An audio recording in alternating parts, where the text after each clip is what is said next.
There it It is. says it's starting, so. Looks lit up for me. All right, well, if it's loaded up for you, go on this. Everyone see live, yeah? Yeah. Cool. Alive. Alright, picture a small room lined with filled bookcases. In this room, there is a fireplace with a large, comfortable chair set before it, and in that chair is an older man wearing a bathrobe, holding a beverage. Hello, and welcome to another edition of Role-Playing as an Art Form. I'm your host, Nigel Blanket. Ah, and I've just spilled my drink. I suppose that would make me a wet blanket. Tonight, we head back within the Ring of Fire to the continuing saga of The Day Tehul Died, Episode 11. Our performers, those being a dead man, a drug addict, a noseless man with all the personality of a British royal guard, and a peasant who worships dirt, shall present you with a wondrous evening. The camera angle changes. You know, we here at TDTD pride ourselves on providing a rich, immersive experience. For that reason, tonight's episode shall contain but a single joke. Are you ready? Here it comes. I like cats. That's what she said. Oh, and now, without further ado, we shall lift the curtain. I do hope you enjoy. And with that wondrous intro into session 11 of The Day Tehul Died, it's actually still boggling my mind we've made it this far, and who knows, it may still keep going even past this point. But we are, as we left in the last scene, with a lot of tension, a lot of high intensity of emotions, and death, to be completely honest. But speaking of death, many of you may have been wondering, where was David Anzelon amidst all of this?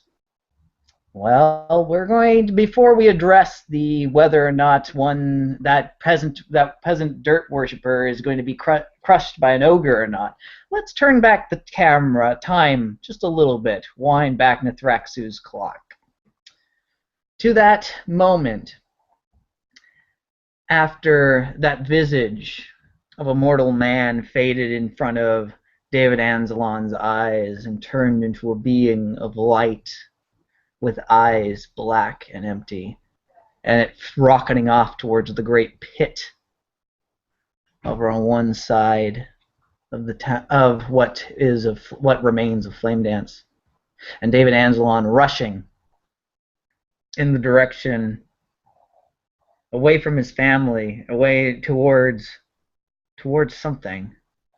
Maybe it was Mulhall, maybe he changed his mind. But Mulhall's not where he goes. Ultimately, a decision is made with this whole mix of things, and a angel, maybe one of those things that he had seen in the moments he had died. Maybe there's another concern for those of his fellow ghosts. Maybe. We'll see ultimately what decision he goes down. So David Anzelon, you're flying, you're rushing. Where do you go? I'm assuming you're going to the rest of the ghosts, check in on them, especially with all this and lots of news. Yes, the Ghost Council. So as the Ghost Council, you fly with speed. As much speed as you can muster, and with the ability to raise up into the air and not have to worry about the physical obstructions, it makes it a lot easier to sort of get a new point of view of the world, and seeing where those ruins, which have been partially cleared over time as bits and pieces of what remains of the good wood has been taken by those of the living to try and restructure other places. And you get there. And as you sink down and feeling that chill biting at you, as passing through those objects of the physical bite at you just a bit more, you get down there, and it's actually relatively quiet down there. Not by the fact that like there's no one there. But because you do see the silvery forms of a few of the of your fellow ghosts. But when you had left them previously, Modesia had been starting a whole dance circle in the area. But it's quiet now for the most part. Most either retreated to their corners of the room. Modesia is actually sitting, staring down at the floor, not moving, not even seeming to respond to much of anything. But a few of the other ghosts are still orbiting around. But as you look around, Senbi isn't there.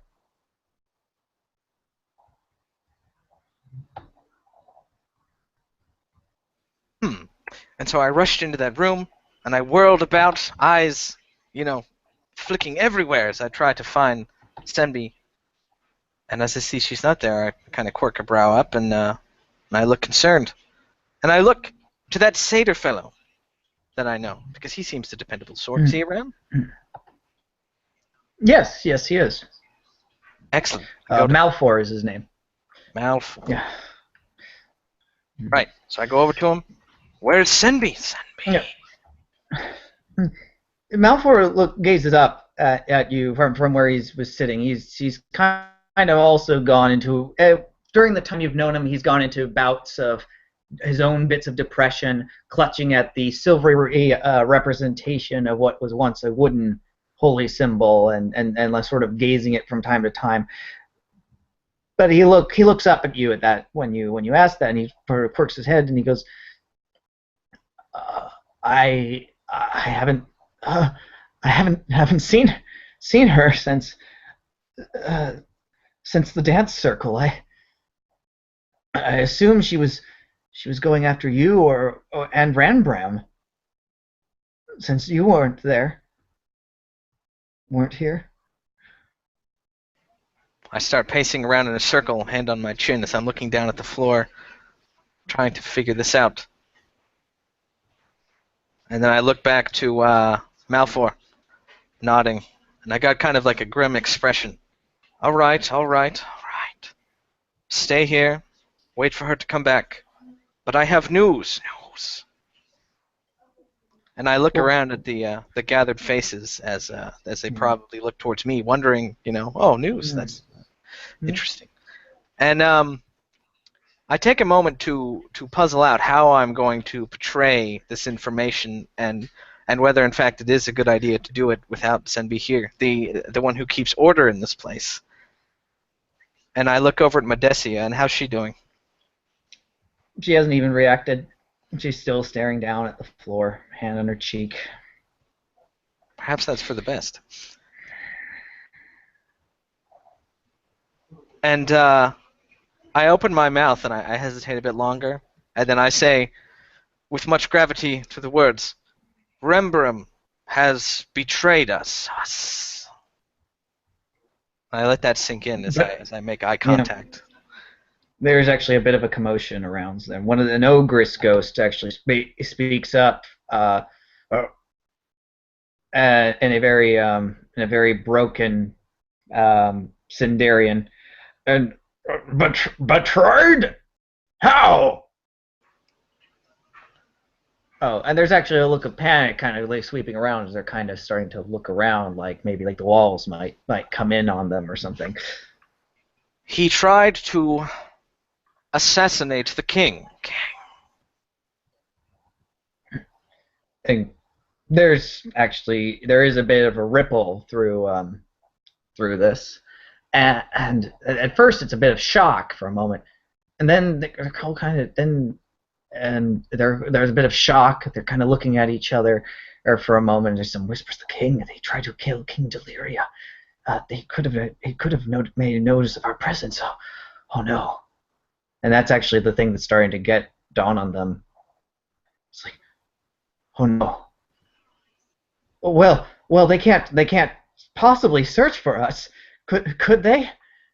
Malfoy speaks up. I nod as they're expressing these concerns, and I'm sort of walking around in their midst, gesturing, arms here and there as I as I converse. They may well know of our presence now.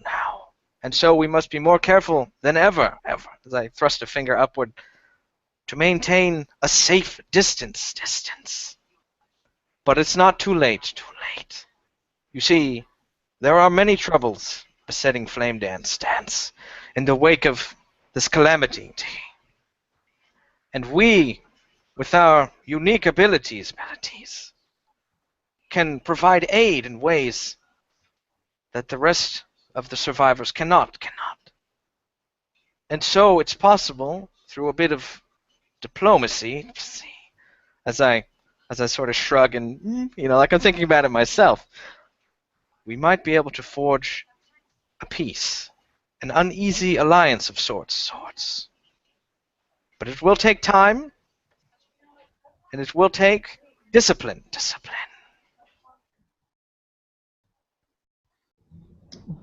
How, what kind of peace could we have? The ogress speaks up. Every time I go by anyone, I just wanna get more of them heat. Need more of them heat. I understand how you feel, as I stared directly at that fellow with a sympathetic gaze. But we must control ourselves and find other ways to get what we need. These people have already suffered enough. Do you really wish to add to their plate? To increase their woes? We were once like them. And they have so often looked to their ancestors, as I sort of gesture upward at nothing, for guidance.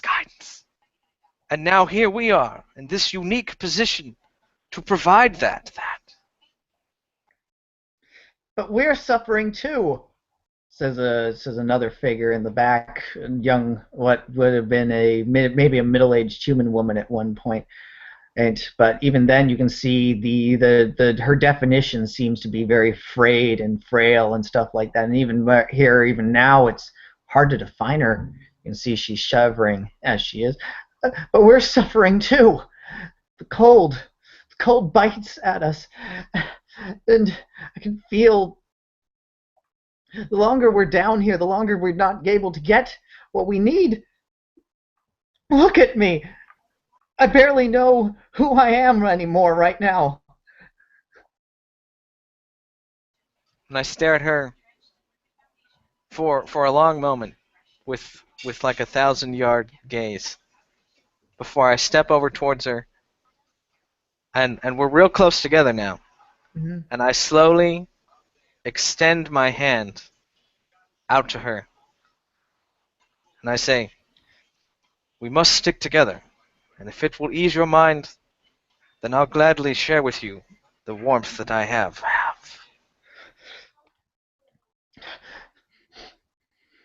She's trembling there, and it's actually very eerie to see her. It's just like her features that you see at one moment in like clear definition suddenly seem to like sort of fade and flicker for a moment as she reaches out slowly and she grabs your hand, and she grabs it tight. And if you had any real sensation, you probably could have felt her fingernails digging into skin.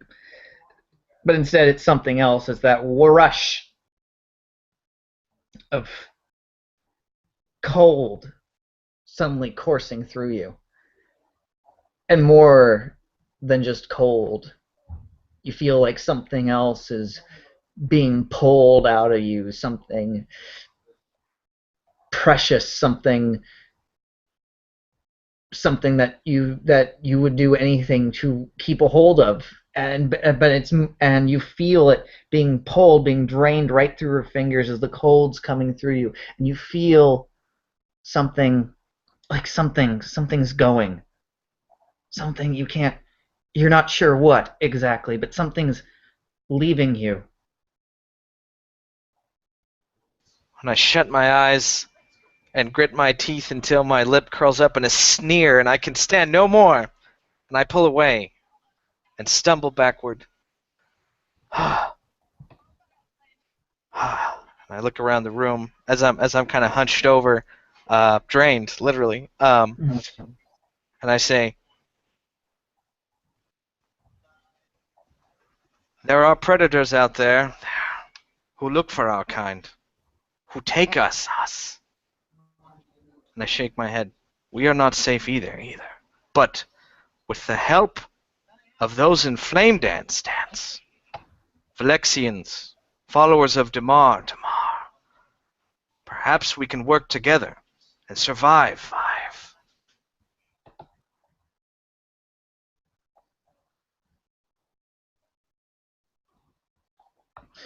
And there's still this moment of everyone looking at each other and there's murmurs about what just happened, what you had just done, and there's like a look of growing concern over their features as they're looking at you, and your voice seems to be. It takes you a moment to realize why they're looking at you so strangely as you kind of look down at yourself. And you realize as you're looking at yourself, you see like you're not quite as bad off as she was, but your own features have become so defined by those like frayed edges. As a matter of fact, as you lift up the arm where she had been holding on to, there's like this gap where the flesh, where the silvery essence of yourself should have been, just this hole. It doesn't impede you in any form or any way of the fact, but it's just that eeriness and that weird sensation of something having been lost.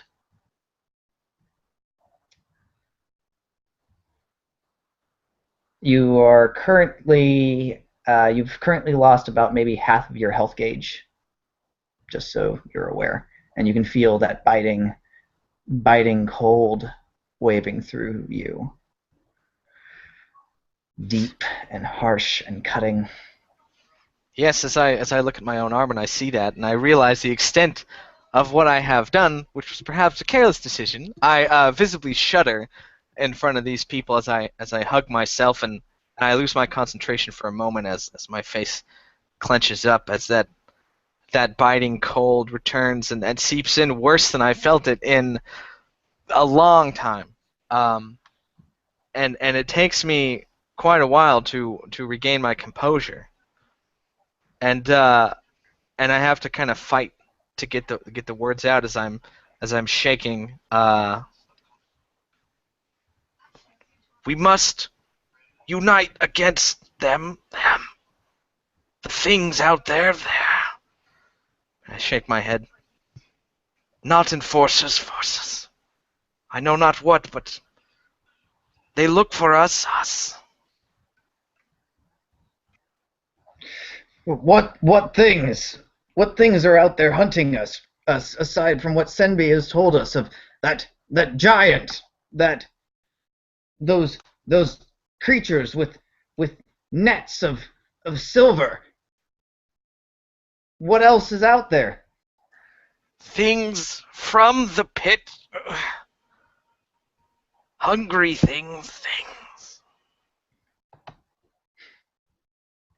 And they actually do give a turn to each other in that moment of like things from the pit, and they're like, "Oh no!" Malfor's eyes light up, and he's staring. Beings of light with wings, woven of such light. Oh no! Oh no! No! No! No! No! No! They're out there. They're hunting. They're looking for us because we weren't. Because oh no, we can't leave. We can't leave now. We can't go out there. And I step towards this panicked person, but with the help of those in Flame Dance. There's nothing any of them can do. No. They're the prison keepers of hell. What can they do against such things? Tormentors. To go against them is to aid the sinners, and their souls would be forfeit to the pit as well. They can't help us. They can't help us. And he's gripping onto the replica of that silvery replica of his thing. The gods have abandoned us and left our souls to walk and to rot, so that hell's angels may cast us down into the oubliette. All of us are doomed. And I sort of snap at him. Do you give up so easily? Isn't there something for which you want to cling to your existence, no matter how foul it may be? As I sort of look him up and down, sneering. I don't know anymore.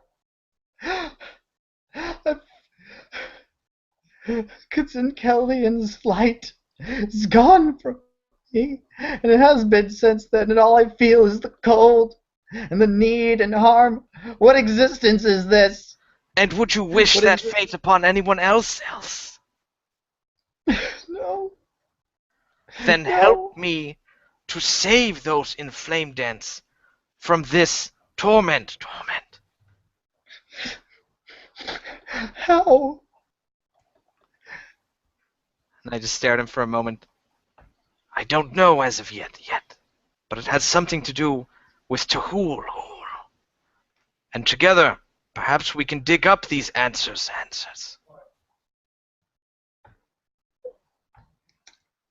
Most of the other ghosts are still kind of watching us at this. There's this grim silence, and they're looking against each other, whispers going by.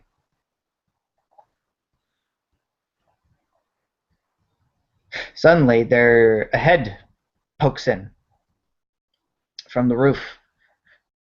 Oof.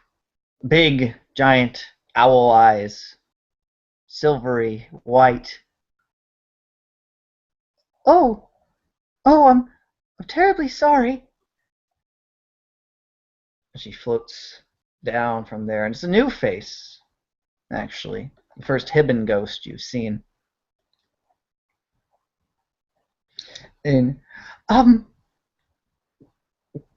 hello, I'm Nisa, and, I was told to warn you that, this place may not be safe anymore.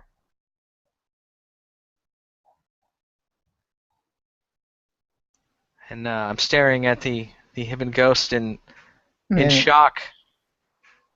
And then I sort of shake my head to, snap myself out of it. Who told you this? A giant, a giant cat, but not a cat, like us. She says as she's pointing it over. I was being chased by some figures with nets of silver, and she shoved me out of the way and was captured, and it was like, no matter, she looked very strong. She looked very strong, but once the net got hold of her, it was like she couldn't even tear out of it. She told me to run. She told me where to run, and said to get us all out of here because they could hear us.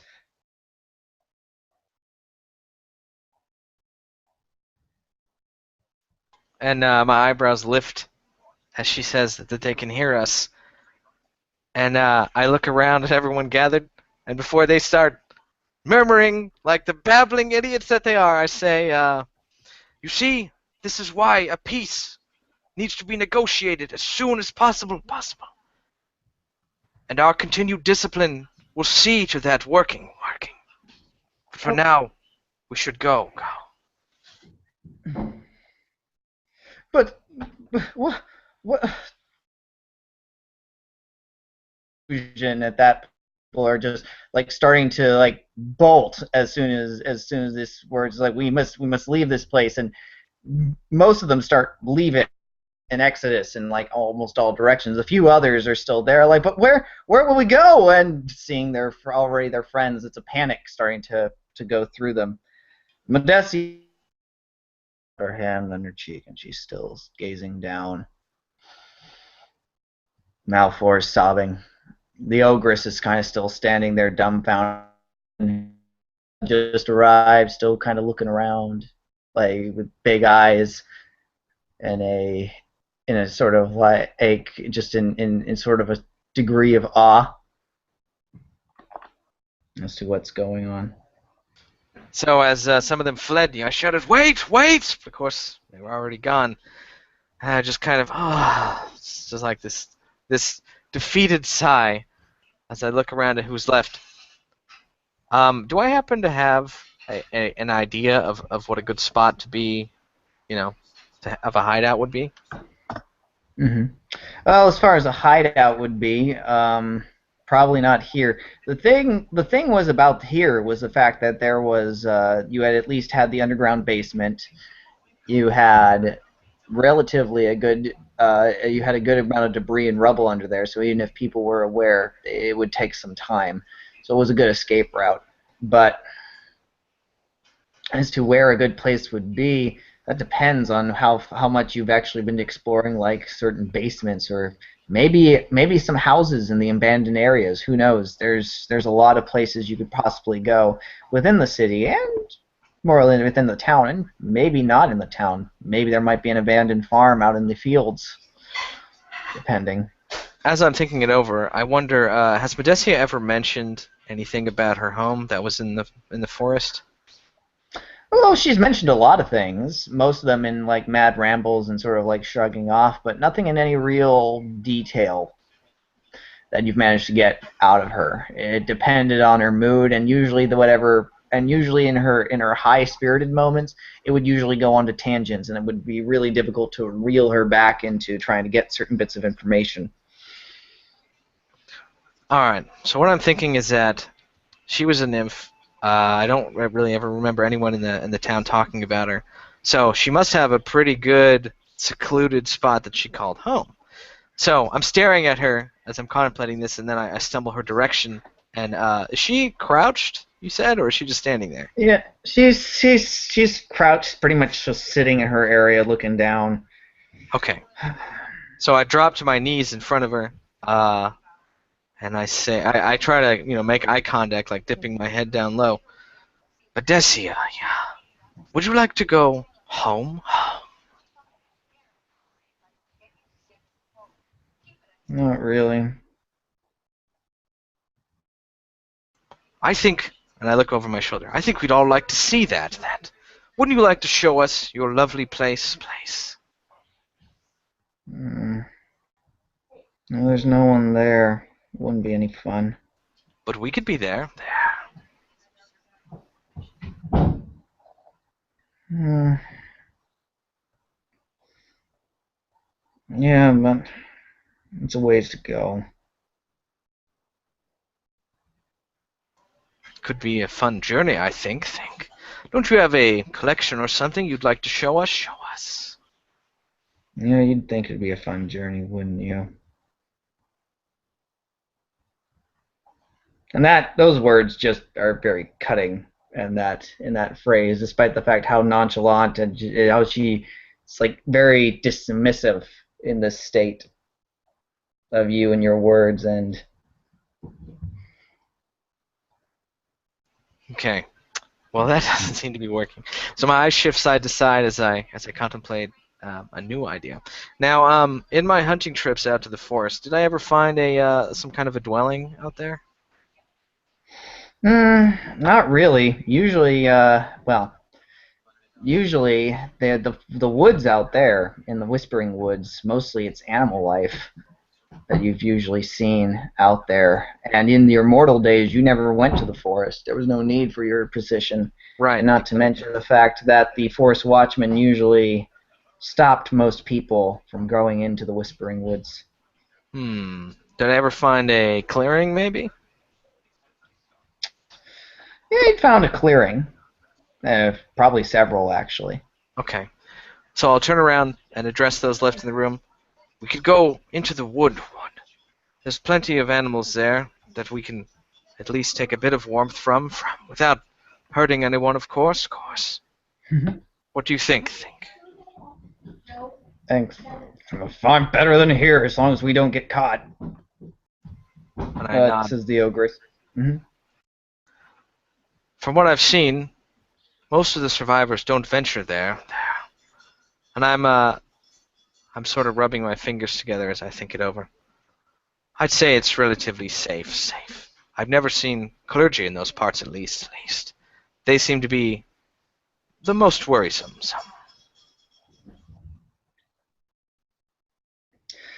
All right. That sounds. Then let's go. And several of them begin to float off upwards. Modestia doesn't move. Malfoy is still kind of on his knees, and he's still staring at at that symbol, that representation of a faith that no longer adheres to him in this state. So I look between them both, and I go over to Malfoy first, and I get down in front of him, and I've got a sympathetic look, like a big frown. It's time to go, Malfoy.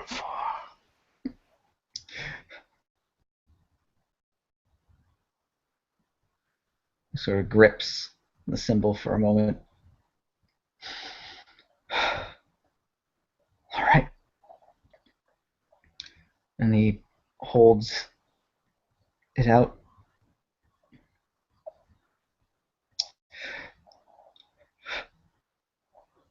It's time to go. And he lets it drop. And it sort of floats its way down.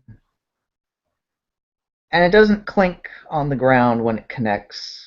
But when it does actually settle down and sort of roll. And lay there. Transparent, translucent and silvery. A lone artifact of the Ghostlands.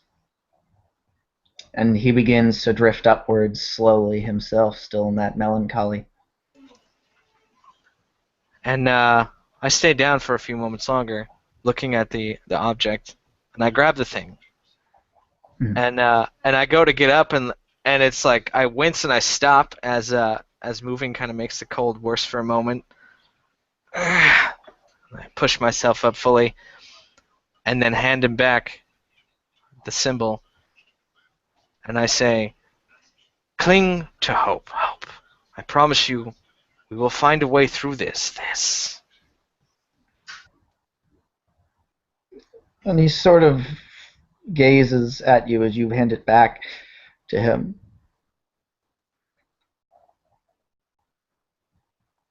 And there's a tremble in his lips. And if he could cry, he would, but all there is that wells up is more silver under the lids.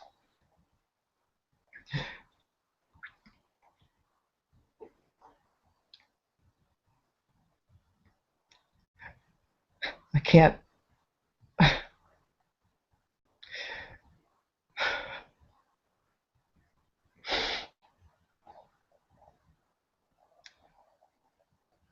I don't have any hope in me. But you might have more hope for the rest of us. So you hold on to it. And I look surprised at that gesture. And as he goes to hand it back, I reach out, but then I stop. Are you certain about this? Please take it. Please take it. And I nod. I can't hold on to it anymore. And I slowly take it from him. And slip it into my jacket somewhere. I said, you should catch up with Nisa. Speak with her a bit. I think you'll find what she has to say enlightening.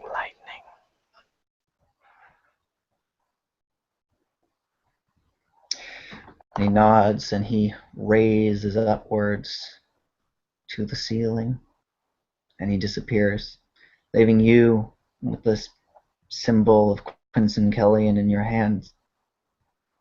And more importantly, And Medesia. yes. And I turn and I stare at her for a while as I'm standing. They've all gone now. Won't you join them? Maybe.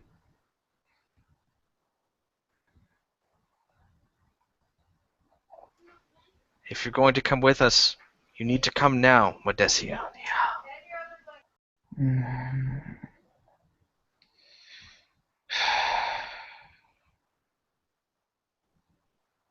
Maybe I'll just stay here.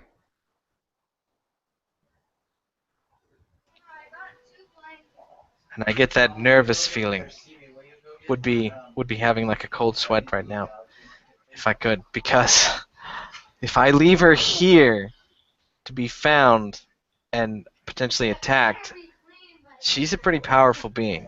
She might cause a few casualties, which are not going to help diplomatic relations. And so, my fists ball up as once again the role of unwilling executioner looms overhead. Medesia, it's time to go. Come now. And I offer a hand out towards her. She doesn't move. Her eyes still on the ground. I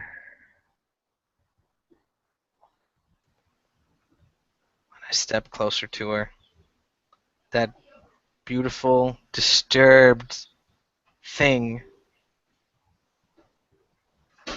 And I feel that struggle that I had before of, how can you destroy something that's so perfect and yet perfectly flawed at the same time.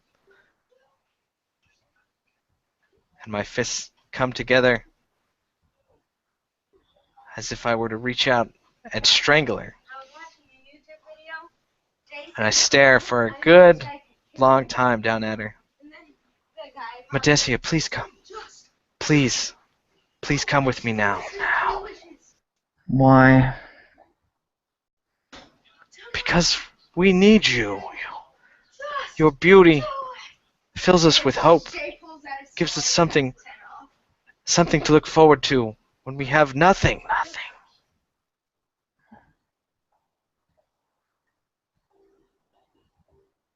That's wonderful to hear. And yet they're all gone now, aren't they? They're waiting for you. And I smile. They're all waiting. They'd love to see you again.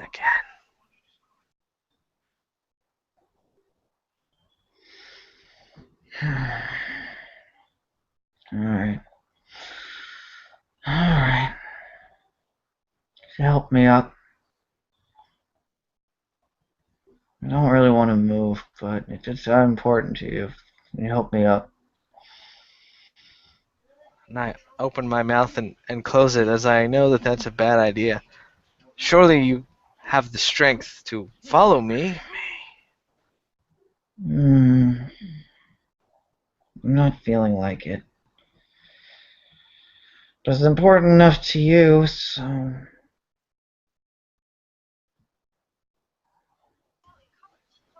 And I look around this destroyed rubble, and I find a plank or something, and I offer her one end of it. Here, take this.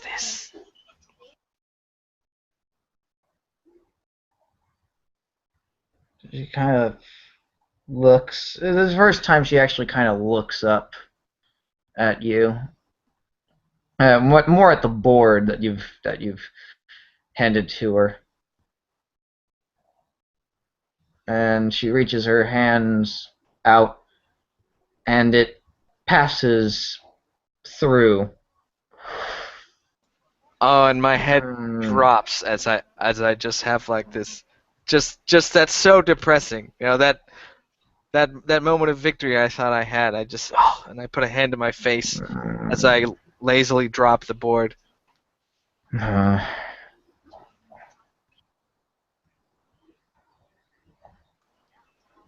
And then I look at her again. And I know what's coming. And I give her my hand. Come now, beautiful thing. and she takes it, not really looking at you, but she takes it, and it's very solid, and there's that brief moment of tension, and yet at the same time thrilling sensation that just almost seems to bite away at the cold, just a bit, of being touched by this beautiful creature, this being. And there's that long moment of eternity, of wonder, of trepidation, but then it passes as she's just holding on to your hand. Not pulling you in, not pulling at your essence, none of that. Just holding it. I close my eyes a moment.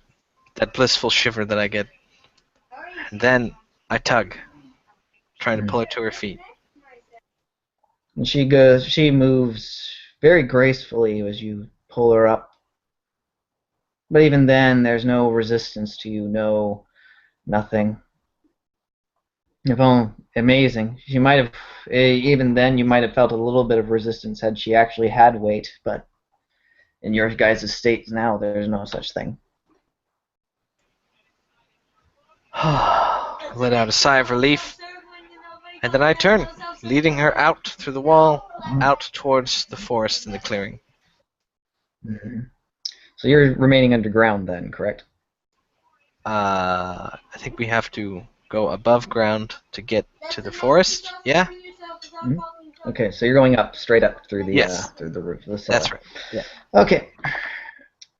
As you raise upwards to the top of the roof and you poke your head out and you pull Modestia, could you make me a defense roll? Sure. 1 second. Stop touching each other, please. Wait a second.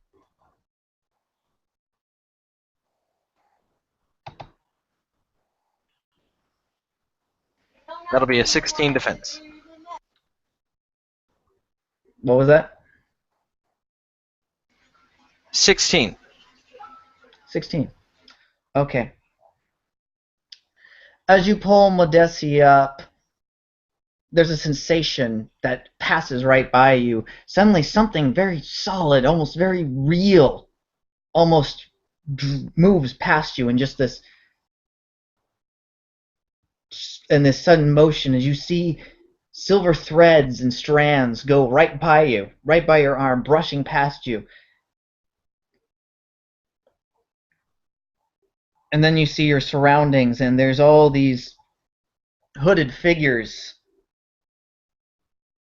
brows low, and yet most of them have tusks peering out from underneath this with threads and nets of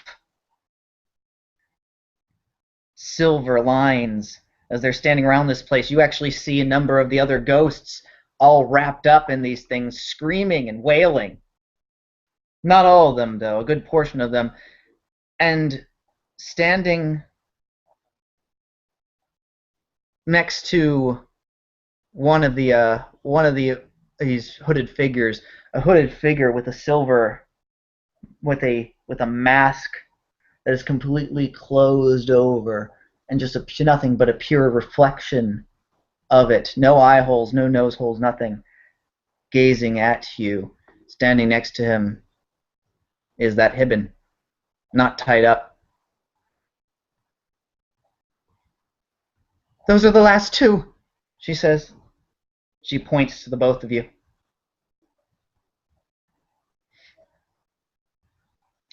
And a few more begin to move in, ready to take their nets, and yet a few of them seem frozen in a degree of shock at the appearance of Modestia. Their concentration somewhat broken, but the screams of the fellows, the wails of Malfor, and the ghosts all surrounding you. What do you do?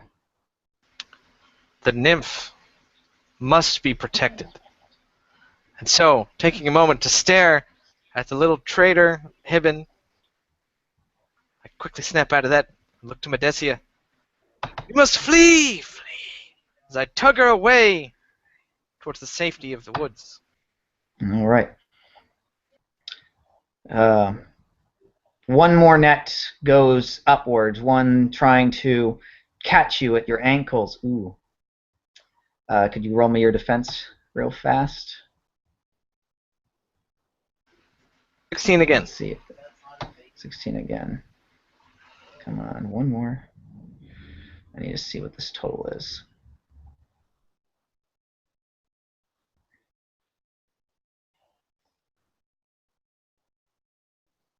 Okay, suppresses that. So, as you raise up, suddenly there's a moment of something getting caught as you're pulling Modesia upwards so you can get away from this. And something catches, not necessarily you, but Modesia. As you look down and you see, as you're pulling at her, around one of her feet, the silver net, like threads have wrapped around and are being pulled down by a being, a humanoid being. And as it's tugging and thrashing with you, its hood pulls back for a moment. You see it's a humanoid face. And there's something really off. And as a matter of fact, you realize as you're looking at it, there's something really off about this. There's this weird sensation as you're looking, like an overlay of a mixture of like looking at how you see ghosts, and yet mingled with flesh. And yet bits of this flesh is rotted and falling away. As you can see, actually, like some maggots are crawling along it. But despite that, as you're looking at this in horror, you recognize the human that's pulling at this, despite the fact that there's tears welling up in his face as he's trying to hold on to the threads. You've seen him a few times with Atlas. You've heard Atlas call him brother. Lars. Lars is pulling at the threads.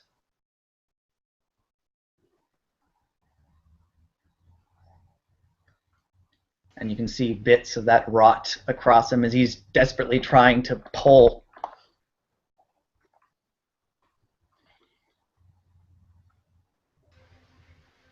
And I get an angry expression. And they have the audacity to assault this beauty, this otherworldly thing, with their foul nets of silver. And my eyes grow dark and large. My mouth becomes a pit as it opens wide, and I bellow out with rage, "You heartless monsters! How can you do this?" Ah! And I let out a banshee scream just down at everyone, just shouting, screaming the lungs I don't have out, as on the ground erupts swarms of little spiders climbing all over the assaulters, swarming over them.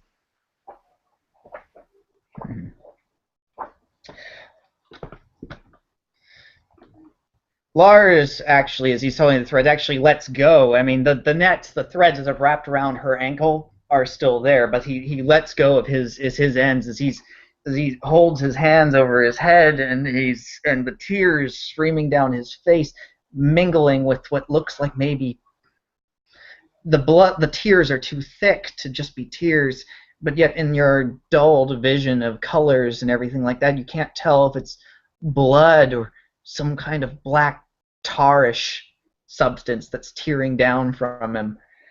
But the spiders start crawling across most of them. Most of them actually are actually relatively freaked and sort of like start trying to brush it off.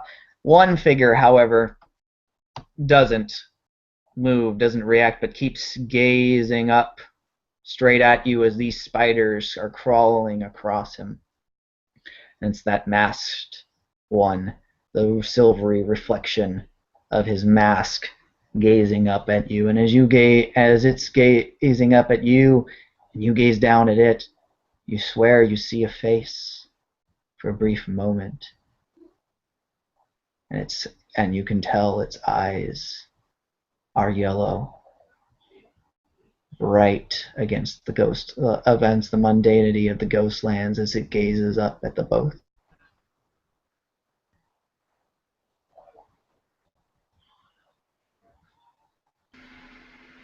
And I stare back at him, screeching with my horrifying face, yelling with anger. But now, as I recall, the net that was attached to Medesia has been dropped. And so, with that pulling motion never ceasing, hopefully we are now moving away from them. Yes, you are.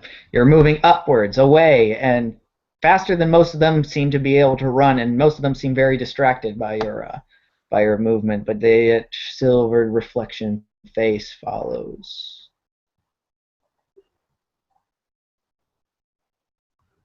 In that direction, and the memory of those eyes, and that long, narrow face gazing up from the reflection.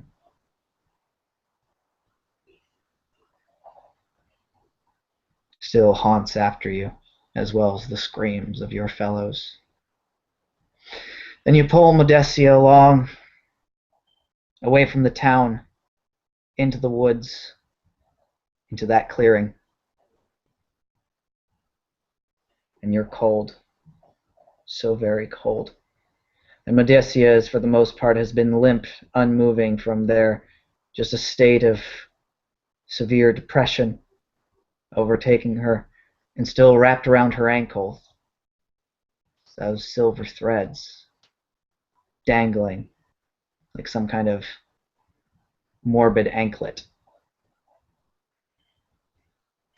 And I set her down, and then I take a seat on a nearby boulder, and I just sit down like the most exhausted person you've ever seen, and slap my face into my hands.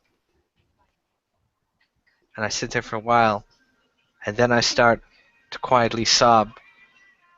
But in between the whimpering sounds, there's like snarls. It's an angry cry.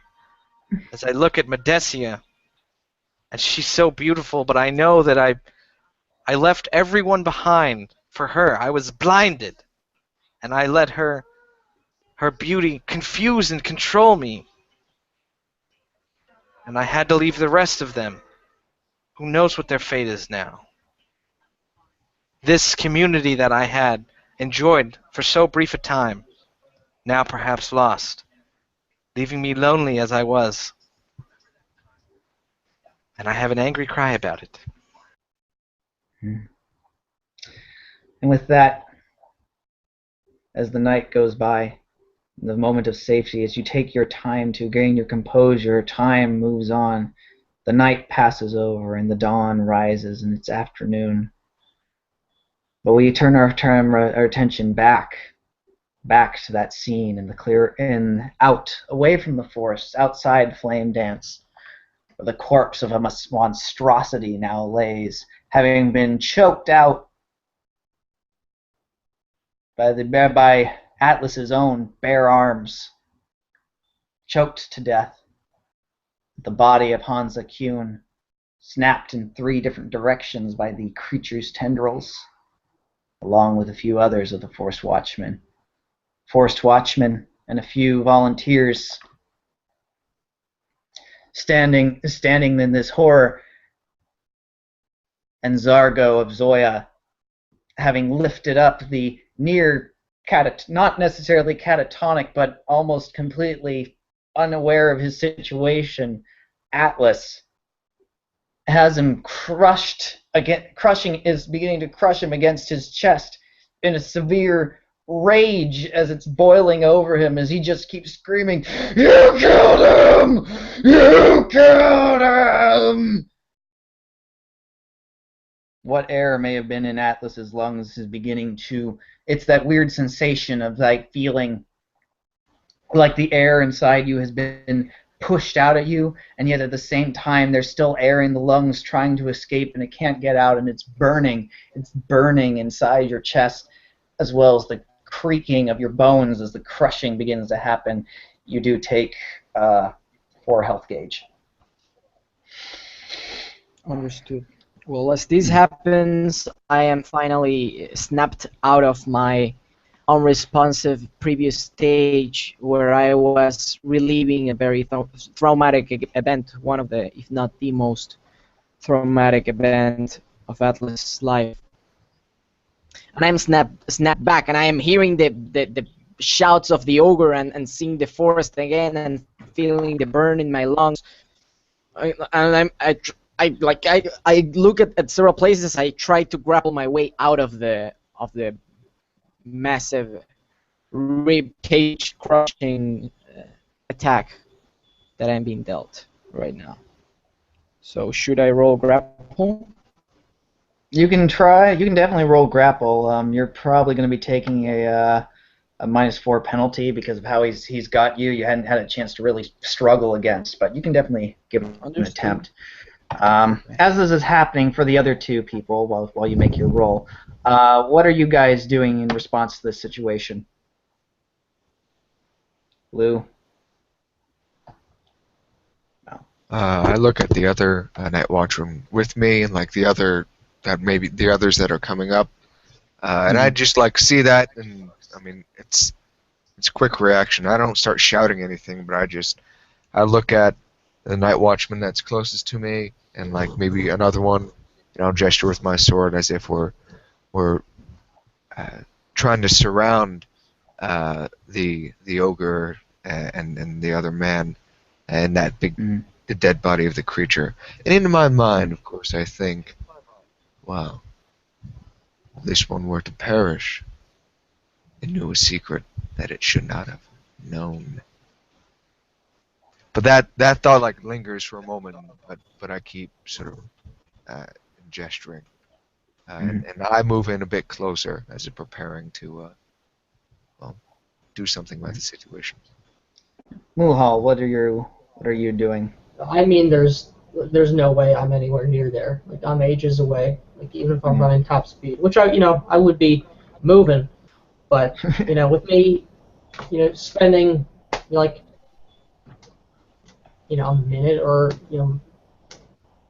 thereabouts with the body of the sailor, checking again, making sure is there anything I can do with it, resuscitate this poor man, and closing the eyes, and rushing on. But it's I'm unless there's like some sort of a skip happening, I'm probably not going to be in this scene. Okay. So, Atlas, what do you roll as far as your grapple? Just a 15. With a -4. Well, the burning sensation of your lungs crushing it against you and the creaking of your bones, you actually feel some cracking. Is just from it, like that pressure. Maybe nothing's really cracked yet, but you can definitely feel it. If you don't get out of this soon, it's gonna get worse, and you feel and as you struggle, it's actually almost feebly. He's got you very solid, and that crushingness against his chest. It's that whole huge cross over his arms, and maybe it's the need to breathe and stuff that's not getting you that judgment, and you're kind of starting to panic from suffocation, along with all the rest of it. As you direct them, Lou, they do move into position to try and get around Zargo.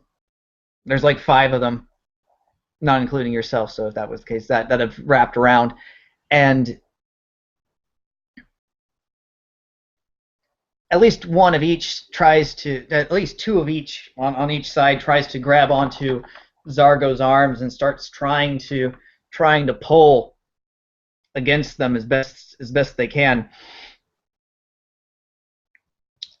And even then, another tries is like in that position in case the ogre it does actually take the moment in his rage to like thrash at one and try to like bash them off to try and get that opening to try and get at Atlas to try and retrieve him from the arms. What other weapons do the other night watchmen, the other 5 night watchmen with me have? Okay, Looking Obi for, still has. Yeah. yeah, like obviously I'm looking for bolos or nets, or if they Yeah. would have any sort of curved instrument as well. Curved instrument. Most of them don't have curved instruments. They at least 2 of them do have bolos. One of them does have a net. Okay. But at this moment, in a sort of a slight degree of panic to try and get the ogre from at least to stop crushing I was just trying Atlas, to they're get. trying to grab the arms. Yeah. So as the other 5 men, they're trying to bat separate the ogre, between the ogre and his prey. As the ogre is well into his rage, I'll creep up behind, and I kind of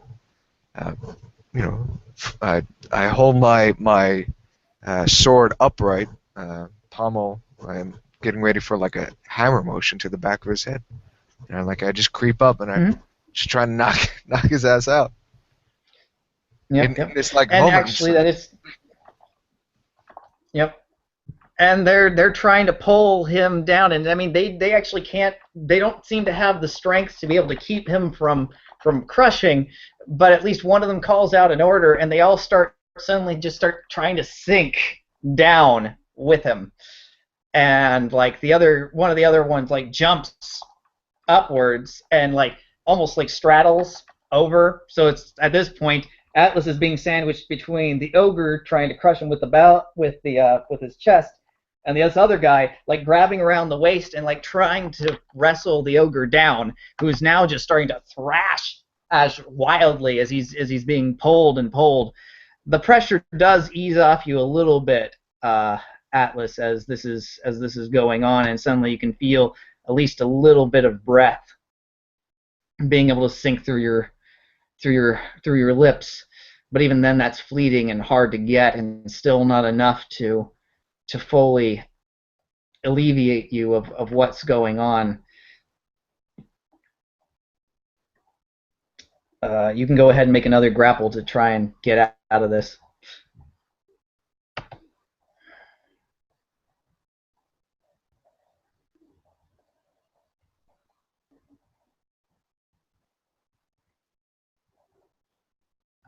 And I Atlas? am rolling. Okay, good. Let's go.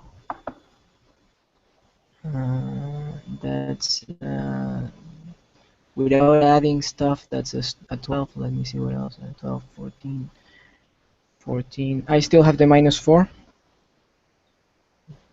Yes. Okay, 14 plus 5. That's 19. Yes, 19. All right, cool. With it. Well, unfortunately, my dice stream decided to roll 4 dice right there for no reason, so I'm just going with the first 2, so a 2 and a 1. So maybe it's from the distraction of everyone pulling at the arms and like suddenly pulling down. That opening suddenly becomes quite large as you and the other guy goes tumbling out off the chest of the ogre as he suddenly starts trying to whirl and stumbles back downwards onto one knee, just within reach of Rakondu's pommel strike if he wishes to take that blow before any further damage might be done, as the ogre's eyes are wide like pinpricks. There's like foam coming out of his mouth as he starts screaming. He starts lifting one of his arms, and there's both 2 of the Forest Watchmen on that one arm, and he's about to try and fling him. Yeah, of course I'm going to try to hit this ogre. Yeah, go for it. And I rolled really well. And I got a 13. You got a 13. All right. Well, luckily he is an extra. So we're keeping in mind he's still an ogre extra. But go ahead and describe how you pummel him down into unconsciousness. He's about to whirl after the first blow.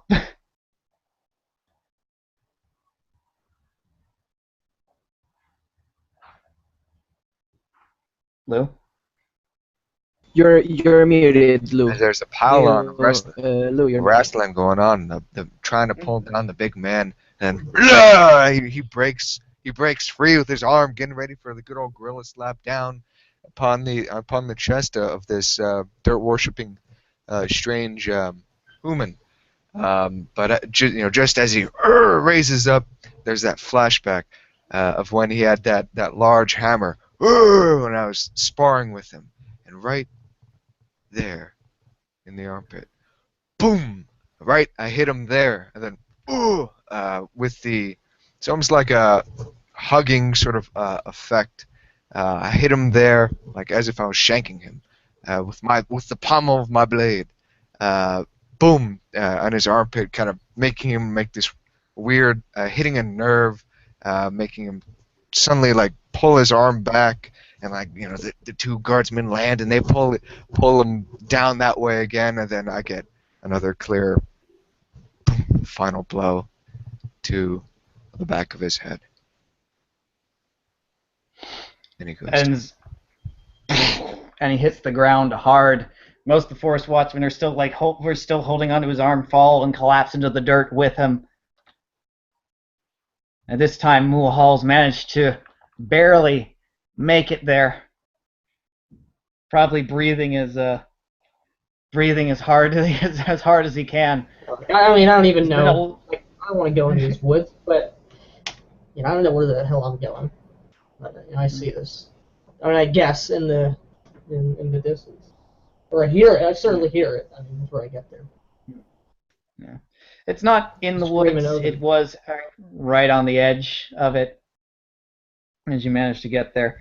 Everyone's exhausted and panting. Yeah, when everyone collapses, like I immediately start like trying to just pull people off of each other as there's a big pile.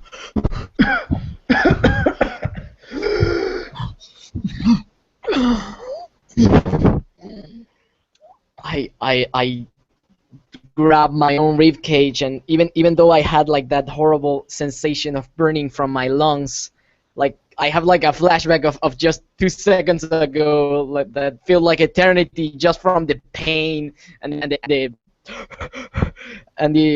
panting, and it's like I felt the mud in my body and mixing with the sweat, how it let it slid my body together with my strength and the strength of the guys that were helping me pull out. And I'm thinking, and I at the same time, as I am in the earth and as I am feeling the pain, and it feels even sharper as my feet directly in contact with the earth, I can feel that connection with it has somehow diminished. I start touching around my rib cages. While I'm not a barber, I do have basic knowledge from having taken several beatings in my life, and thankfully, actually, my rib cages are not broken.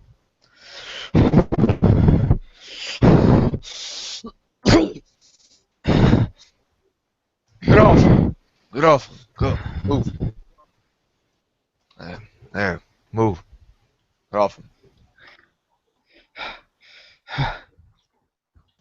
So the Forest Watchmen are starting to raise up, and they're looking down at Zargo for a moment. They're rubbing their arms and everything like that.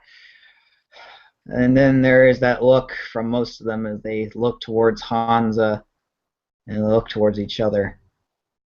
They do kind of there are a few glances in Atlas's direction. The old man,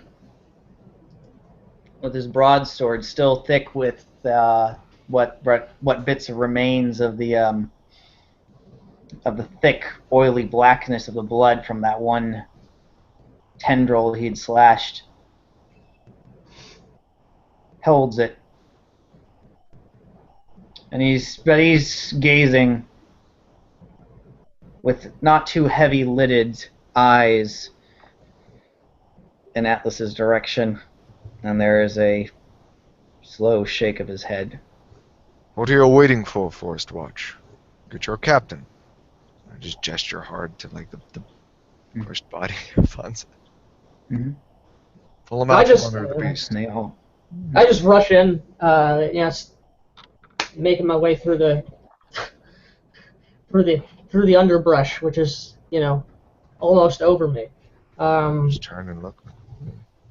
Just rustling through, and I don't know if that ogre is still raging, foaming at the mouth or not. But I rush on in. I see these three racked and broken bodies still intertwined in tendrils, foul tentacles, and ichor and blood. I just move in and see if there's any hope at all for any of these poor souls. I just get up on there. Hans has got like a bit of that tentacle. It's looped around a couple times. It's bent the neck and it's sort of strangling in there. I pitifully maybe I'm just able to loosen a little bit from around the neck of this individual. Mhm.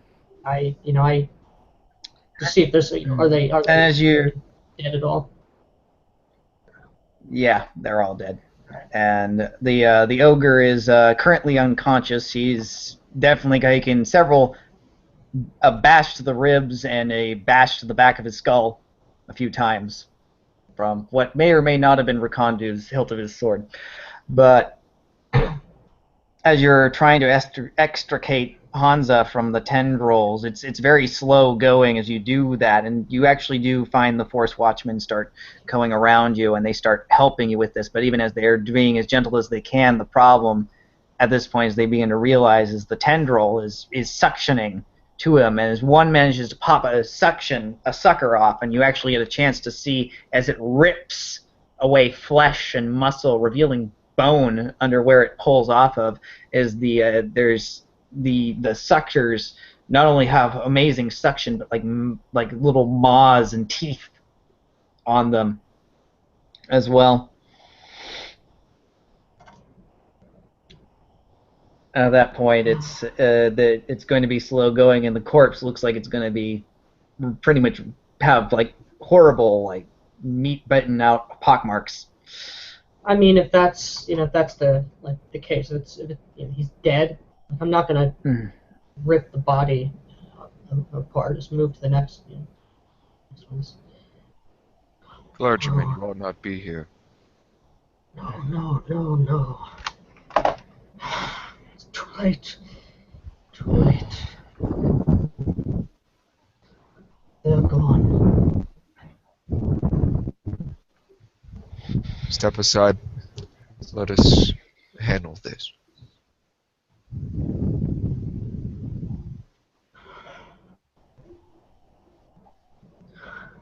I do so after lowering my head for a good several seconds and stand back. I just, like, in shock, taking in this scene, now seeing this monstrosity up close for the first time. Like that registers, the adrenaline and trying to get to the aid of our men. I see how foul this thing is, and like I'm taken aback, and I'm shaken by that. You said it looked like a ferrum head on this cephalopodic body. Something along those described it as? lines. Something Okay. along those lines, yeah. Okay. Obi, Deliria, see to it that our clergy find their way back to the camp.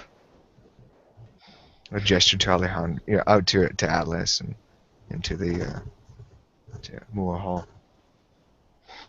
Just Obi like nods. with my chin kind of thing. Yeah. Obi gives a nod at that moment, still in somewhat of a numbness of the situation, and he makes his way over as is still his broken stringed bow.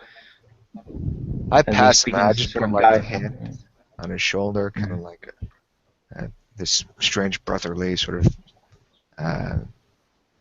thing. Though it is not compassionate. It's more just like almost like a formal, like, I'm sorry for your loss kind of thing.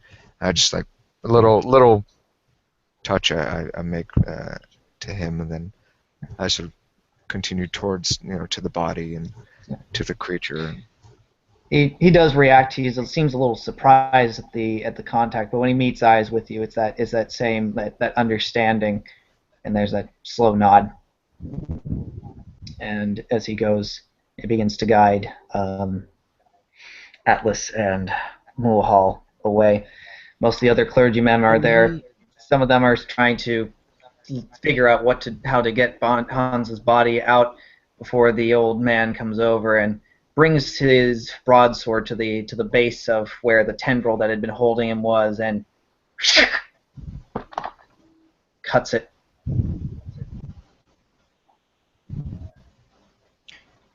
And they begin to raise him up as well as extricate their fallen brethren. I'm helping doing this as well, and I'm helping, but I'm not like really helping taking the body out. I'm just sort of. I mean, there's a lot of guys, right? Yeah, you have a You don't decent need amount. that You have many. not that many in order to extricate them. You have 5 were there to help with the ogre there, but more of the rest are starting to come over of the 13 that had originally been a part of the group. You do your head count, including yourself. There's maybe about 9. All right. And it's more than enough to at least get the bodies and start getting them out there. And yes, you can go ahead, Atlas, as you're being led away by. And then you as well will haul your thoughts as you're being led away. Before he was led away, he was most of the time he was interchanging looks between the earth and the body of Hansa Kuhn. There was a quick gaze around the crowd, but then back to Hansa Kuhn, as he didn't. Almost anything feels disrespectful right now. And he catched like half a shake from the look of that human of silver hair, the veteran. Then he just looked away. Those things seem so distant right now, so unimportant. And he thinks he was sure of what he did and why he did it. When he decided to go to the beast's back, even though the chain was partly around the neck of Hansa Kuhn, there were stories he heard as he grew up. He knew they were exaggerations. There was this story about that one time someone threw a knife at Hansa Kuhn's face. He just cut the knife with his teeth, then blew it back to the attacker. He knew they were exaggerations. But he had heard people that Atlas himself has been afraid of talk about his name with fear. Hidden, but there nevertheless. He thought it was the rational decision to go forth, have both of them tackle the beast in the forest. He was sure he could just loosen the chain after. He was sure he was going to be there.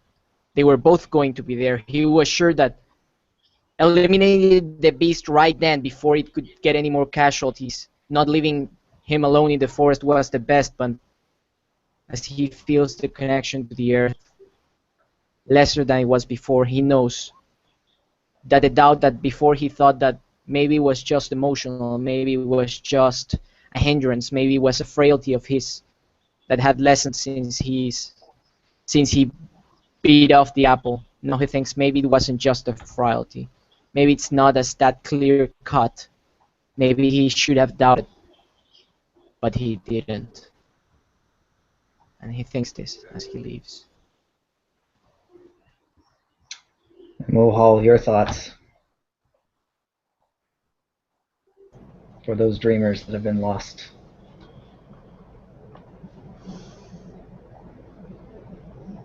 Stare ahead in deep thought. this most recent event. Silent for almost the entire walk, as that is the pace that the humans will have to set if they want me to be with them.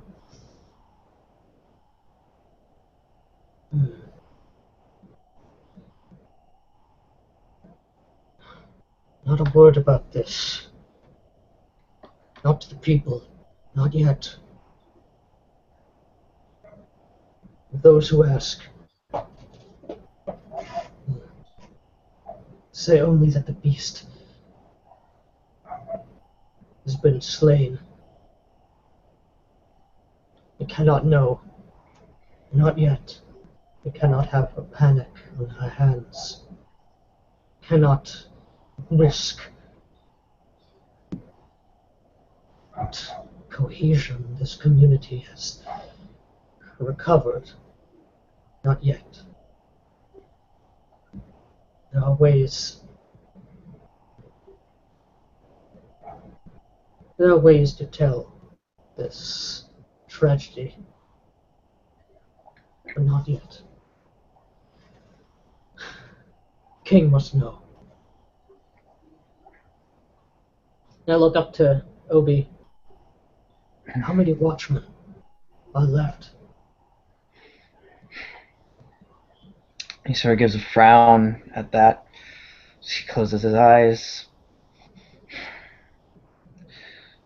With Rakandu, we were 27 strong.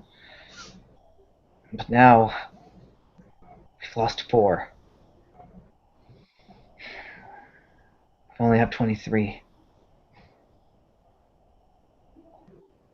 Someone else must take up the mantle of captain. Someone else must guide the forest watchman, and in so doing, be a different symbol. People will need a strong sign that they are protected. They are still being watched over. You must choose from within your number. You must do so soon. That will be made. But it's not just us that has to make that decision. It's more than just a vote. To be honest, we've never had this happen before. The Forest Watchman was formed by Hansa. And it was the king who made that decree, so if anyone's going to name anyone, it'll be the king. And I nod gravely, and wheels in my head begin to turn.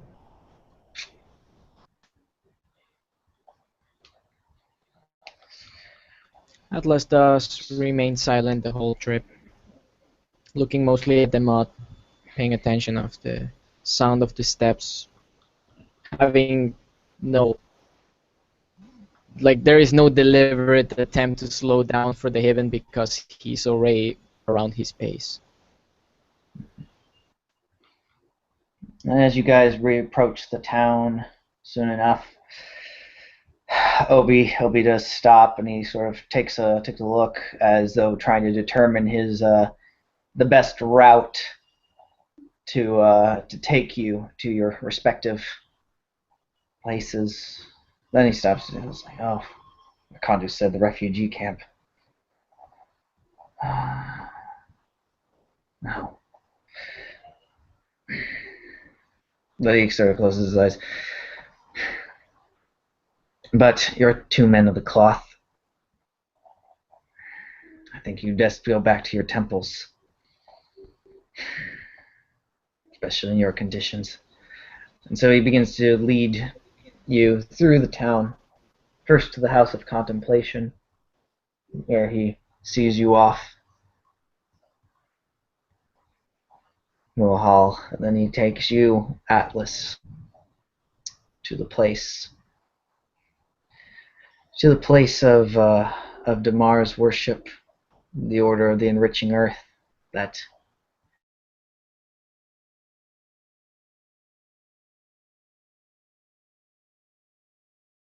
this moment as the bodies are being extricated. As you're looking down at this, not really helping, but at the same time directing them.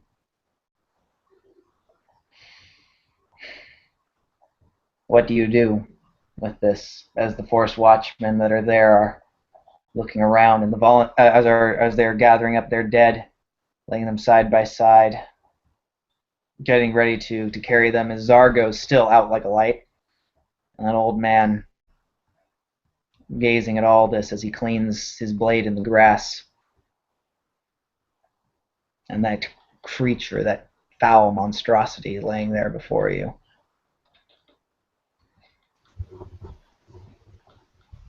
Bind our fellow.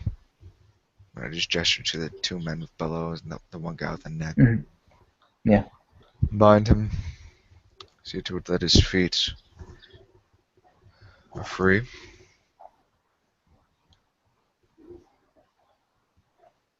We will have to leave the creature here for now.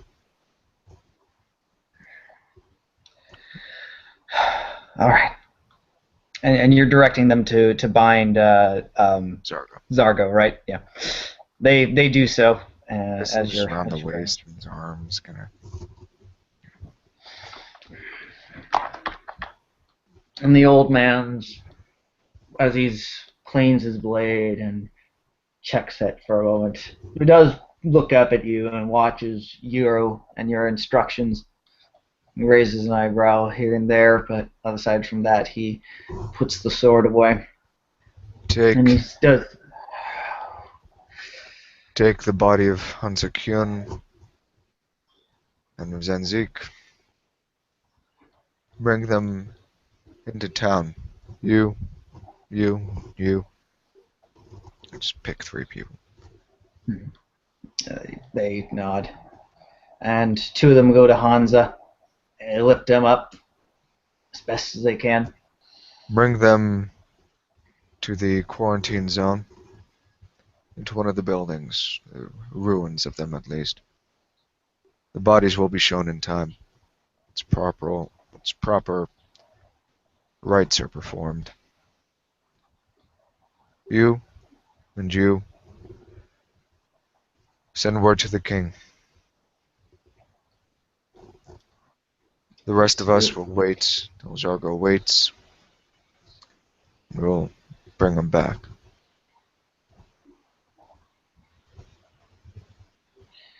And those 2 that you select nod, and they run, and they make their run towards the town to inform word. All bodies are getting there. You and the Force Watchmen who have bound him, as well as the old man, remain by the body of the dead monster and Zargo. Yeah, I don't send as the rest begin to pull their dead. I don't send that guy away. The silver-haired man. But and these sort of, as the 2 leave and the bodies are taken away, Zargo is sort of moved away from the body of the creature a bit. In these empty times, I go and I just look at the creature. I just sort of walk around it. I have my blade like in hand. I'm just holding my shield, but I'm just, I'm studying it, trying to understand what it is. Now that seeing this thing that once gave me a tremendous amount of fear, seeing it now still keeps me on edge, but I take this time now to just look at it. I don't touch it with my hands or anything, but like I'll poke it with my sword where its mouth opens, I'll just gently lift that up and just look around at its body before just sort of walking away from it, kind of thing. Mm-hmm. And joining the and other. it's a foul. Mm. There's a foul-looking thing, and it's even more fouler. And with the heat of combat being gone, the stench of its blood, and you think like sweat and oh God, the sense, the smells it provides is awful, just awful. And getting up to it, you can actually see its eyes really up close, and you realize it's like all filmed over. Like maybe the creature couldn't actually see, despite everything. So I return Yet over after just sort of studying the beast a little bit. I move away from it. I join the other remaining watchmen, and I move over to the white-haired man, and I move sort of close to him, not real close, like invading his personal space, but I just move up to him. He's actually sat down on a rock at this point, and he's like giving a sigh, and he's like rubbing his knees at this point. Yeah, I sit down there with him, kind of thing. You had acted with tremendous valor. If it was in my power to give you a title, I would. But know that you have my respect. What might I've I... already and I stop, and just, like, once he starts talking, I just stop. I look at him. I've already had many titles. I threw those all away for retirement. I forgive my rudeness. It's been a long day. What were you going to ask me? Oh, yes. Your name? Irvin. Irvin Knox. Of the Knox tribe.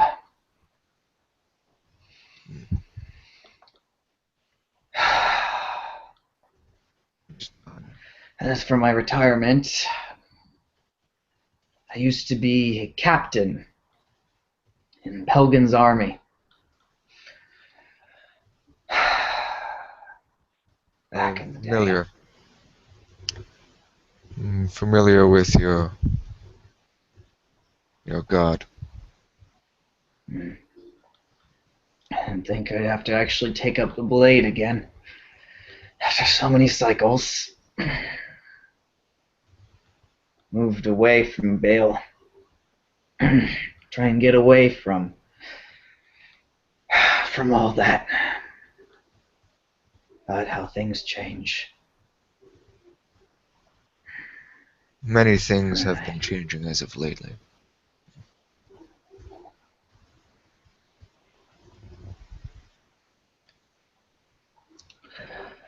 There wasn't is a... no. Oh. I wasn't. Oh, no, please do continue. These aches and pains of mine. I don't let it show. But after this small excursion, I'm feeling my age more than ever. I'm afraid all I'd be doing is grumbling. Please continue.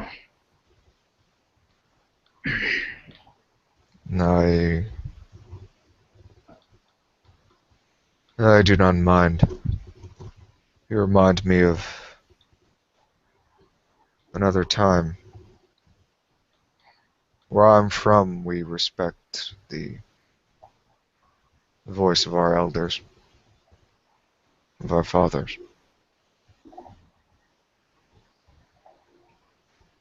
But your army in this bale, I am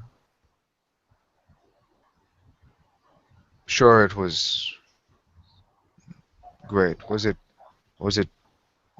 defeated? Is that why you came here? No, that's not. It wasn't defeated, especially under my battalion. No, many triumphs, but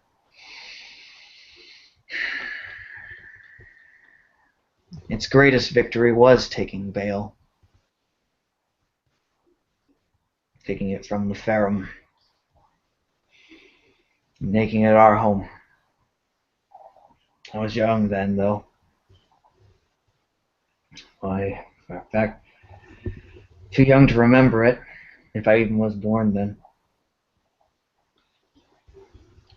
But I joined Helgen's army. Star in my eyes. To serve the king. Serve Bram of Bale. To walk with the children of Vertex. So that the Nox line know its pride, my wives and my children. But after leading many things, I saw many horrors. Many things I did in the name of humanity that, even knowing it was right, the actions didn't sit well with me. Well, in the end, I made a decision that while there was victory, I knew I couldn't do it anymore. So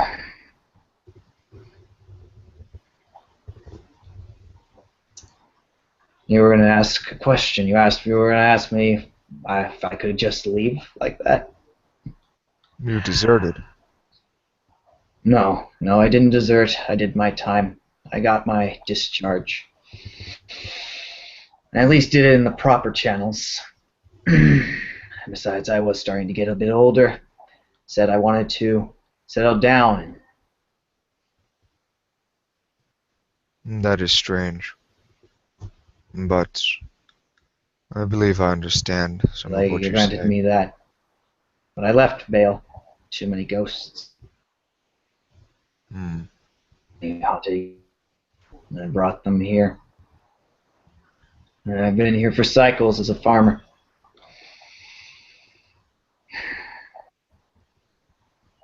I'm the only member of my family to have lived through that night.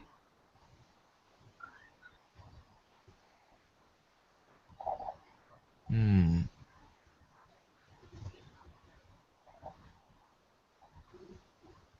The king will need you in these coming days. He'll need your advisement. If war is to come to these lands,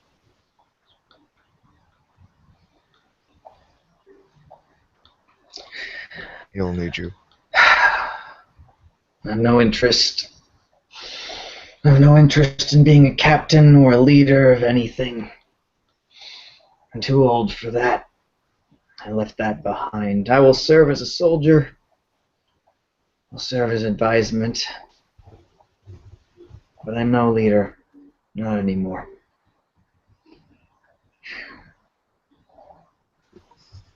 Besides, they'll need someone who's been more active in this community on a front of authority than me.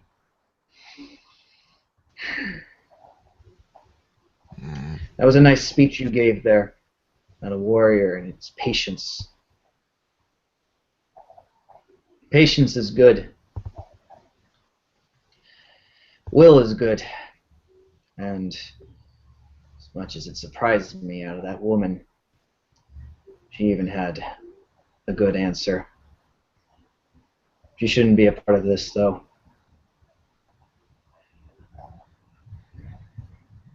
She could be doing better things with her time than getting herself killed. I'm not sure we have the luxury. Not in this time.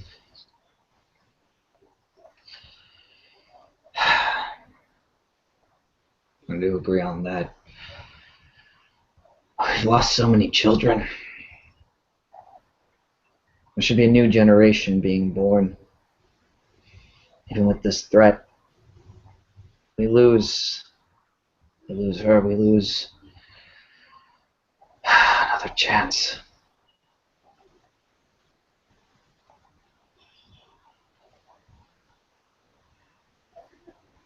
Anyway, you are right, though. In that sense, we need all we can. 100 against 500, at least. It's not a lot. It can be done, though. Humans have done it, outnumbered, and yet we prevailed against greater odds.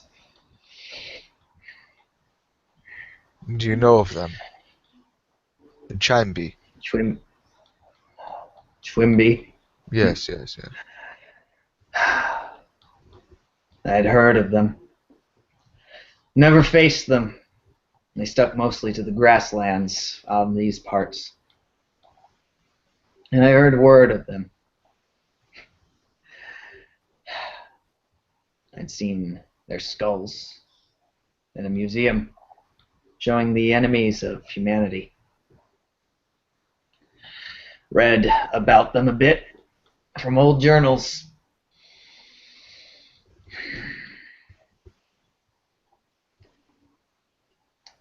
But never faced them.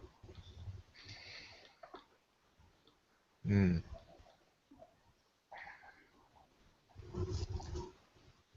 I've heard that they are like animals, and like animals they will be slaughtered. As well as it should be.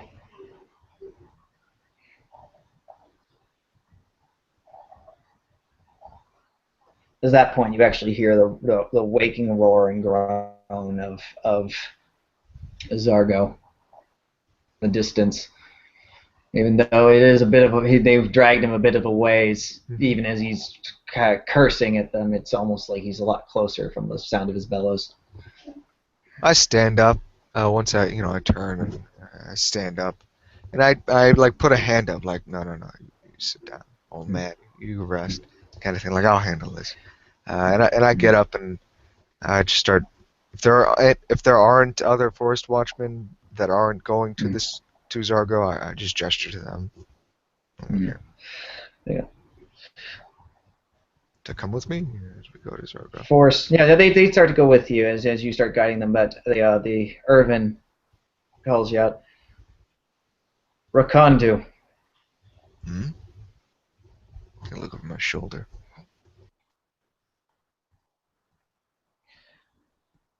I don't know what you do with bastards in your society and what they do when, despite what Hansa was. I don't know what you do with bastards. And whether it was an accident or not. He killed the captain.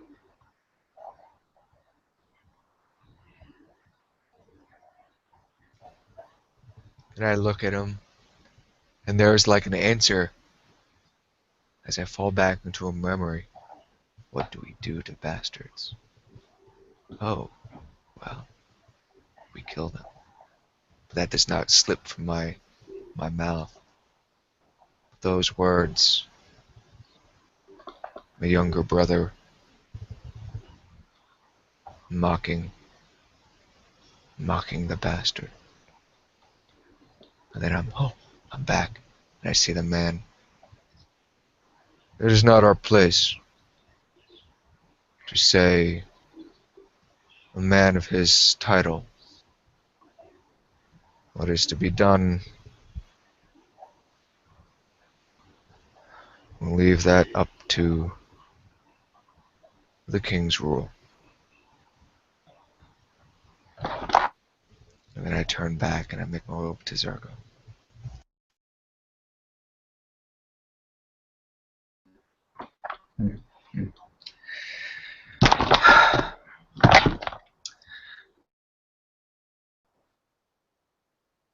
who's there thrashing about, death crazed as he was when you first knocked him out. But he, bastards, you fucking bastards! Why? Who the fuck hit me in the head? Oh. And I just quietly like fall into his vision, and I look down at him. Oh, Condu, why do you have me tied up? Let me go. Where's that? Where is that damn kid? You fell to your rage, Zargo. We had to restrain you. I'm fine now. I'm fine. You can untie me now. I'm not gonna crack anyone's skulls or start eating them. An eyebrow raises, and then I just gesture and like, okay, untie him. They do approach rather gingerly, and they do I untie him. And he breaks out of it. And he stands up. He starts sort of like pacing wildly. He's still definitely angry. But apologize for having to strike you. should have let me kill him.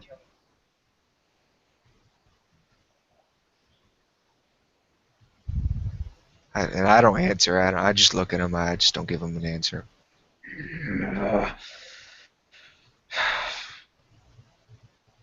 Zenzik. 2 others. And Hansa.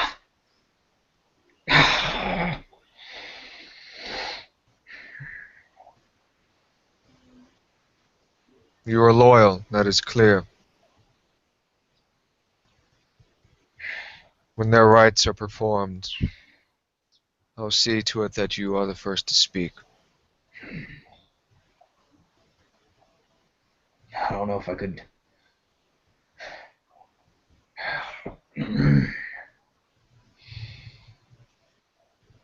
Thank you, Rakondo.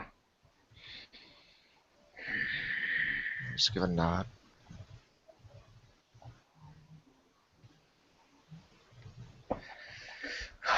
What do we do now? I've sent the bodies away, and I've sent news to the king.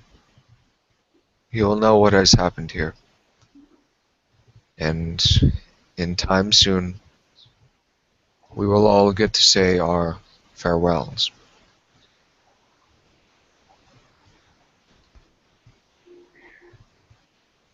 But it is clear to all of us that we must not falter in the absence of our leader. The people here in this land, blasted as it has become, rely on us. And we must not be like weaker stuff.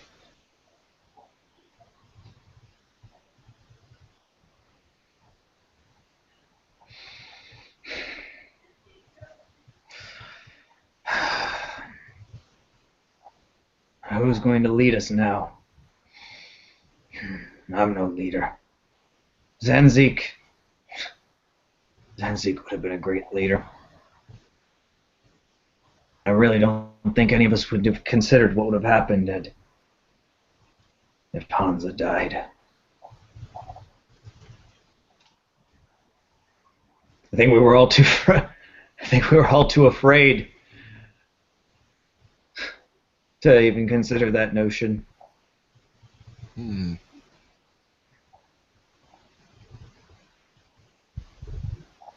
that'll be up to your king. As he has chosen your captain before, he'll do so again. Yeah. Well.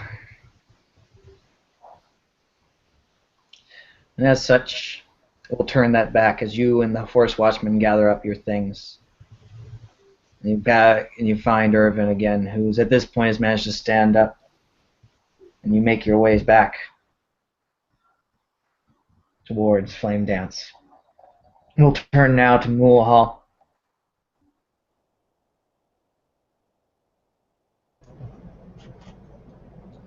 I emerge back into the main chamber of the House of Contemplation, having revealed the recent events to the Dreamweaver, and of my concerns and thoughts on how they could be mitigated. But seeing the sleepers and the dreamers here in the midst of the incense and of familiar places, I am calm. Okay, sorry about that. It's alright. I see Rose there, as if just where I left her. They Hold on. Okay. Oh, is everyone still here? Yeah, yep. Alright, sorry. Weird. My laptop overheated. Okay, cool. Sorry. So as I was saying, I'm shifting the So, scene. Yeah, I have emerged from speaking with Kavuyish and move over to Rose, still lingering here in this place, which has become, perhaps in this broken flame dance, more of a home than anywhere else. Mm. I think to myself, I smile somewhat, that pleases me. I kneel down to her. I'm getting right down. You have And she's looking right at you in your eyes. and that sort of grimness I had on my face is total. I do not, show that at all. You have done such wonders, young one. It's having been the first opportunity I've had to really converse with her. Do you recall how it felt? I hold up a